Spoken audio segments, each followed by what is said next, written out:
अस्सलाम वालेकुम जी, welcome back to another brand new vlog. उम्मीद है आप सब ठीक ठाक होंगे, मज़े में होंगे और आप सबको चांद रात बहुत बहुत मुबारक हो। हम थोड़ा टाइम से निकल आए थे, क्यों गया मैं, और भी बहुत ज़्यादा काम थे। और वो कहते हैं चांद रात वाले दिन आपको दुनिया का हर काम याद आ रहा होता है, चाहे वो शॉपिंग रिलेटेड हो, चाहे मेहंदी, चूड़ियाँ, हर चीज़ ऐसा लगता है कुछ ना कुछ आपने नहीं लिया। सो यहाँ पे जब हम मेहंदी लगाने आए थे, रात को कितनी तकलीफ के साथ जाने के बाद कुछ ओले पड़े, तो हमें वहीं पे रुकना पड़ा कुछ टाइम के लिए। और जैसे ही बारिश रुकी तो हमने बाहर आके देखा तो दुनिया ऐसे था जैसे बस सारी दुनिया बाहर ही चांद रात मनाने आई हुई है। इतना रश, मैं कहती हूँ कोई कोना इस्लामाबाद का ऐसा नहीं था जहाँ पे रश नहीं हो। चाहे वो F6 F7 G9 कहीं पे भी आप देखें, स्टॉल्स लगे हुए हैं। दुनिया बेशुमार जो है ना, कोई मेहंदी लगवा रहा है, कोई चूड़ियाँ ले रहा है। अच्छा, सिर्फ लड़कियों को ही शौक नहीं होता, उनके साथ उनके हस्बैंड्स, फादर, मैं कहती हूँ हर कोई निकला होता है। क्योंकि वो रमज़ान की वो जो एक 30 डेज आप एक रोज़े की फॉर्म में गुजारते हो ये सब। पर मैं कहती हूँ ईद की भी जो एक्साइटमेंट होती है ना सबको, वो एक अपनी जगह है।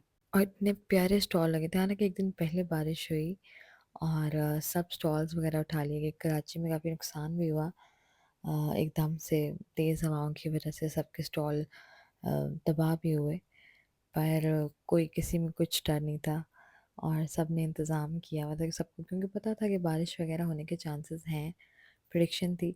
पर इतनी प्यारी प्यारी कलेक्शन कश्मीरी चूड़ियों की मुझे देखने को मिली। लिटरली मैंने इस दफ़ा हर जगह जो है ना एक्सप्लोर करने की कोशिश की।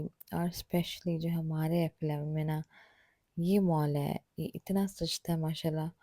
और इतनी प्यारी कलेक्शन यहाँ पे, इतनी ज़बरदस्त ज्वेलरी की कलेक्शन थी। यहाँ पे जाते ही हमें जो है ना हमारी एक फ्रेंड मिल गई, जिनके स्टॉल से हमने लास्ट ईद भी बहुत सी चीज़ें परचेज़ की थी। और इनका स्टॉल इतना कमाल का था, इनकी ज्वेलरी, इनकी मैं कहती हूँ एक एक डिज़ाइन। और ये सारी ज्वेलरी जो है इंडिया से ये मंगवाते हैं, इंडियन ज्वेलरी है इनके पास। और इतनी कमाल की, मतलब ना इसका कलर ख़राब होता है और ना इसके ऊपर मैं कहती हूँ कोई इशू नहीं होता। और गोल्ड प्लेटेड अलग। सो गोल्ड प्लेटेड तो नहीं, गोल्ड पॉलिश कह सकते हैं, क्योंकि गोल्ड प्लेटेड कहूँगी तो सब कहेंगे कि क्या गोल्ड तो इतना महंगा है, गोल्ड प्लेटेड कैसे हो सकता है। सो ये होता है गोल्ड पॉलिश समथिंग कुछ इस तरह से। और इनके पास ये इंडियन क्लचेस थे जो कि इतने ट्रेंडिंग और इतने खूबसूरत लगते हैं पकड़े हुए। और ये इतनी प्यारी प्यारी रेंज थी ना इनके पास, मैं कहती हूँ इनके पास जितनी भी ज्वेलरी थी एक से बढ़ के एक। और मतलब होता है ना कुछ शॉप्स पे आपको कुछ चीज़ें अट्रैक्ट करते हैं, यहाँ पे आप हर चीज़ देखेंगे ना तो एक से बढ़ के एक है। और मुझे लगता है हम जितना टाइम बाहर रहे हम बस इसी स्टॉल के इर्द गिर्द रहे, क्योंकि इनके पास इतनी खूबसूरत कलेक्शन थी। और लास्ट मोमेंट पे ना आपको हर चीज़ अच्छी लग रही होती है और इतनी अच्छी वाइब क्रिएट हुई होती है ना, सारी दुनिया बाहर निकली हुई है। रात के 12 बज गए हैं पर कुछ होश नहीं है सबको। सबको है कि भाई आज मेहंदी लगवा के ही जाना है। पर हमने अच्छा किया कि हमने थोड़ा दिन दिन में मेहंदी लगवा ली, क्योंकि हमें पता था कि शाम में फिर घुमा फिरा नहीं जाता और मेहंदी को कुछ टाइम लगवाना भी होता है। सो हमने तो इस दफ़ा नेचुरल हिना लगवाई, हालांकि मुझे केमिकल वाली मेहंदी बिल्कुल नहीं पसंद। लोग लगवाते शौक से हैं, पर जब उतरती है तो आपको उतना ही हौल पड़ता है कि भाई ये क्या हो गया। तो यहाँ से मैं एक शॉप पे गुजरी थी और इनके पास इतने क्यूट नेल्स थे और इनकी प्राइस रेंज भी थोड़ी हाई थी, बट बहुत बहुत प्यारे थे। सो हमने तो अपने जेल नेल वैसे पहले करा लिए थे, पर इनके पास बहुत प्यारी कलेक्शन थी नेल्स की। और इनके पास इतनी क्यूट क्यूट सी एस्थेटिक काइंड ऑफ कोरियन चीज़ें थी कि मैं क्या ही बताऊँ। और पता नहीं क्यों चाइनीज़ शॉप्स इतनी अट्रैक्ट करती हैं कि उनके पास उनकी जो कलेक्शन है। अच्छा, मैं इनके पास से एक स्टड्स लिए थे लास्ट टाइम।